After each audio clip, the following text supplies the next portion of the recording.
कल के वीडियो में रिवैल्यूएशन अकाउंट हमने बनाना सीखा था। जब भी कोई न्यू पार्टनर फर्म में एडमिट होता है तो जितनी भी एसेट्स और लाइबिलिटीज़ है उनकी रिवैल्यूएशन की जाती है। रिवैल्यूएशन पर जो भी प्रॉफिट और लॉस हुआ उसको ओल्ड पार्टनर्स ओल्ड रेशो में डिस्ट्रीब्यूट करते हैं। तो इस केस में जब नई बैलेंस शीट बनती है तो मान लो फर्नीचर 10% डिक्रीज़ हुआ था या बिल्डिंग इंक्रीज़ हुई थी, तो न्यू बैलेंस शीट में सबकी नई वाली वैल्यू लिखी जाती है। जैसे स्टॉक पहले 50,000 था, कम होके 10,000 हुआ तो वहाँ 40,000 शो होगा। लेकिन किसी क्वेश्चन में ऐसा कहे कि एसेट्स एंड लाइबिलिटीज़ जो हैं वो न्यू बैलेंस शीट में ओल्ड वैल्यू पर ही शो करनी है, तो उस समय रिवैल्यूएशन अकाउंट के जगह पर हमको मेमोरेंडम रिवैल्यूएशन अकाउंट बनाना है।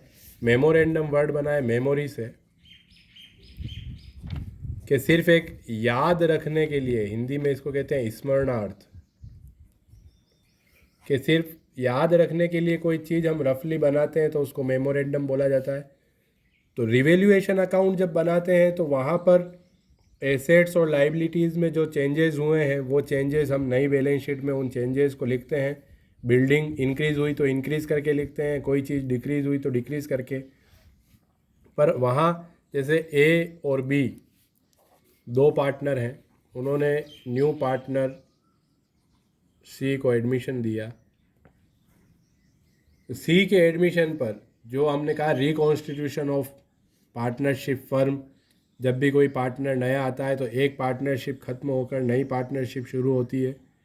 तो उस समय प्रॉफिट एंड लॉस रेशो की कैलकुलेशन, गुडविल की कैलकुलेशन, एसेट्स एंड लाइबिलिटीज़ का रिवैल्यूएशन किया जाता है। तो सी के एडमिशन के टाइम ए और बी ने कहा कि हम एसेट्स और लाइबिलिटीज़ का रिवैल्यूएशन तो करेंगे, लेकिन नई बैलेंस शीट में हम वही वैल्यू बताएंगे जो ओल्ड बैलेंस शीट में है। जैसे कोई बिल्डिंग हमने शो कर रखी है 4 लाख रुपए, मार्केट वैल्यू पता करी तो 8 लाख रुपए हो गई, वो तो वैल्यू बढ़ गई उसकी। तो ऐसे में वो डिसाइड करते हैं कि नहीं, हम बैलेंस शीट वही चलने देंगे, उस पर जो प्रॉफिट और लॉस हो रहा है रिवैल्यूएशन पर, क्या प्रॉफिट या लॉस, उसको हम खाली पता करके और आपस में उसको एडजस्ट कर लेंगे। ठीक है। तो ऐसी सिचुएशन में हमको रिवैल्यूएशन अकाउंट नहीं बनाकर वर्किंग नोट में मेमोरेंडम रिवैल्यूएशन अकाउंट बनाना है। ये सिर्फ एक याद रखने के लिए कच्चा खाता कहते हैं इसको, ये प्रॉपर अकाउंट नहीं है, कच्चा खाता बना रहे हैं वर्किंग नोट में। उससे रिवैल्यूएशन का सिर्फ प्रॉफिट और लॉस कैलकुलेट करके और उसको एडजस्ट करना है। तो जो इसने लैंग्वेज कही है बुक वाले ने, when assets and liabilities of old firm are to be shown at old values not at revalued figure, किस पर शो करनी है? ओल्ड वैल्यू पे ही, ना कि रिवैल्यूड फिगर पे। Under this case memorandum revaluation account is prepared. ठीक है। रिवैल्यूएशन और मेमोरेंडम रिवैल्यूएशन में कहाँ फ़र्क आएगा अकाउंट बनाने में वो समझाऊंगा मैं। अभी ये कह रहा है कि क्वेश्चन में कब पता चलेगा हमको कि मेमोरेंडम रिवैल्यूएशन अकाउंट बनाना है। लाइन लिखी हुई होगी कि एसेट्स एंड लाइबिलिटीज़ की वैल्यू जो है उनको चेंज नहीं करनी है या ओल्ड वैल्यू पर ही शो करना है, रिवैल्यूड फिगर पे शो नहीं करना है, तब हमको मेमोरेंडम रिवैल्यूएशन अकाउंट। तो ए और बी ये डिसाइड करते हैं कि हम जो नई बैलेंस शीट बनाएंगे उसमें वैल्यू ओल्ड ही लिखनी है, नई वैल्यू नहीं लिखनी है। तो रिवैल्यूएशन अकाउंट की जगह मेमोरेंडम रिवैल्यूएशन अकाउंट बनाया जाएगा। तो आगे ये कह रहा है, it is a kind of statement which is prepared in 2 parts. Revaluation account में हमने क्या किया था, जो CR साइड थी, DR साइड थी, लेस करके जो प्रॉफिट और लॉस होता था तो उसी अकाउंट में उसी जगह पर ओल्ड पार्टनर्स में डिस्ट्रीब्यूट कर देते थे। पर ये जो अकाउंट होगा मेमोरेंडम रिवैल्यूएशन अकाउंट, ये 2 पार्ट्स में बनेगा।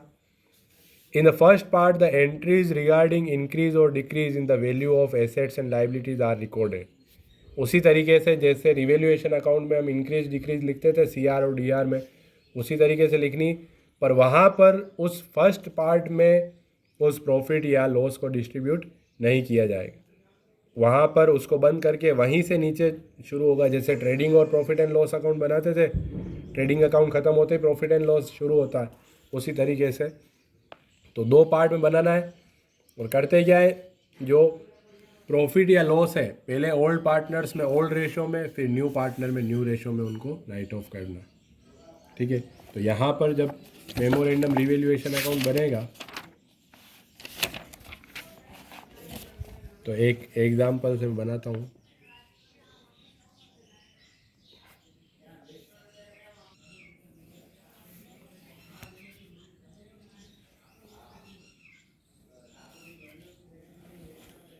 तो रिवैल्यूएशन और मेमोरेंडम रिवैल्यूएशन में मेन का डिफरेंस है वो बताता हूँ मैं, कि जैसे क्वेश्चन में आया कि बिल्डिंग इज़ इंक्रीज बाय 10,000, तो किस तरफ लिखेंगे इसको, बाय बिल्डिंग, क्योंकि फ़ायदा हुआ है हमको, तो by building 10,000।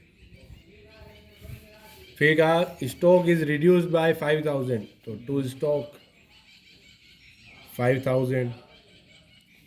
Provision on debtors to be made for 3,000, तो टू पीबीडी 3,000। फिर उन्होंने कहा है कि कोई वैल्यू मशीनरी की वैल्यू 5,000 से बढ़ी, तो बाय मशीनरी 5,000। तो यहाँ पर अपने को देखना है कि अगर रिवैल्यूएशन अकाउंट होता तो हम क्या करते, 10,000, 5,000, 15,000 इस तरफ 8,000 है, तो 7,000 जो प्रॉफिट आया वो यहाँ बांट देते टू पार्टनर्स कैपिटल। पर ये रिवैल्यूएशन अकाउंट नहीं है, मेमोरेंडम रिवैल्यूएशन। तो जहाँ तक हम जो इन्फॉर्मेशन होती है यहाँ वो तो वैसे ही करना। अब जब प्रॉफिट बांटते हैं, प्रॉफिट बांटने का तरीका अलग है, सिर्फ यहाँ लिखेंगे टू प्रॉफिट। क्या डिफरेंस हुआ, वहाँ था टू पार्टनर्स कैपिटल और बांट दिया था, यहाँ क्या लिखा टू प्रॉफिट 7,000 लिखा, और यहाँ पर इसकी टोटल कर दी। ये फर्स्ट पार्ट कंप्लीट हो गया इस मेमोरेंडम रिवैल्यूएशन अकाउंट। अब ये जो प्रॉफिट आया इसको नीचे वाले पार्ट में टू पार्टनर्स कैपिटल, कौन से वाले, ओल्ड पार्टनर ए और बी है मान लो, तो ए और बी 4,000 3,000 मान लो, 4:3 उनका रेशो है, तो 7,000। अब ये सेकंड पार्ट है, ओल्ड पार्टनर्स ओल्ड रेशो में बांटा, उसी को न्यू पार्टनर्स न्यू रेशो में अपोजिट साइड हमको डिस्ट्रीब्यूट करना है। तो बाय पार्टनर्स कैपिटल, कौन से, न्यू।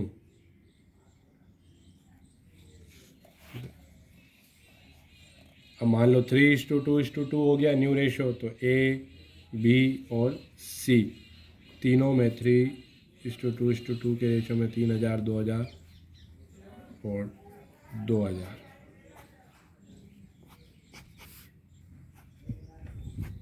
तो ये 7,000 ही हुआ। तो ये सेकंड पार्ट में मेमोरेंडम रिवैल्यूएशन अकाउंट कंप्लीट होगा।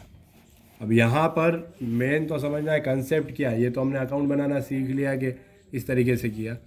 तो मेन कंसेप्ट ये है कि जब पार्टनर्स ये डिसाइड कर रहे हैं कि हम एसेट्स और लाइबिलिटीज़ की वैल्यूज़ को चेंज नहीं करेंगे, तो इसलिए ये जो अकाउंट ऊपर की जो चीज़ें लिखी ये सब रफ में लिखी गई। तो जहाँ पर एंट्री होती थी revaluation account ER to stock, तो यहाँ पर वो एंट्री नहीं होगी, क्योंकि अगर हम एंट्री कर देते हैं journal entry revaluation account ER to stock, तो स्टॉक कम हो गया तो लेजर में भी जाएगी, लेजर में गई तो ट्रायल बैलेंस में भी जाएगी और बैलेंस शीट में भी जाएगी। इसलिए हमने क्या किया, सिर्फ रफ में लिखा।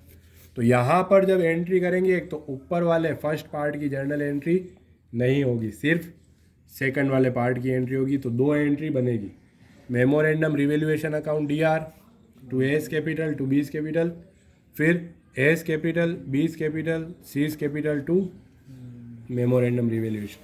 तो ऐसा करने से हुआ क्या कि ए और बी दोनों पार्टनर थे, नया पार्टनर आया सी, तो इनमें सेक्रीफाइसिंग कौन है और गेनिंग कौन है, सेक्रीफाइस कौन कर रहे हैं, ए और बी, और गेन कौन कर रहा है, सी। तो देखो हुआ क्या एंट्री में, मेमोरेंडम रिवैल्यूएशन,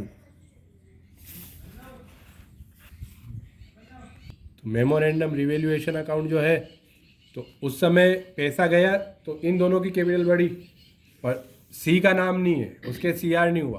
पर जब इस तरफ एंट्री करी तो सी क्या हुआ, डी आर हुआ। तो कुल मिला के सी के अकाउंट में से पैसे निकले, वो वाली चीज़। तो यहाँ पर सिर्फ रिवैल्यूएशन करने से क्या फ़र्क पड़ रहा है वो फ़र्क देख लिया जाता है। ये वाली एंट्रीज हम करते नहीं, क्योंकि ये करेंगे तो बैलेंस शीट में वैल्यू चेंज हो जाएगी। तो ये मेमोरेंडम रिवैल्यूएशन अकाउंट का कंसेप्ट। तो कल रिवैल्यूएशन की वीडियो, आज मेमोरेंडम रिवैल्यूएशन, दोनों में डिफरेंस दोनों वीडियो को देख के समझना।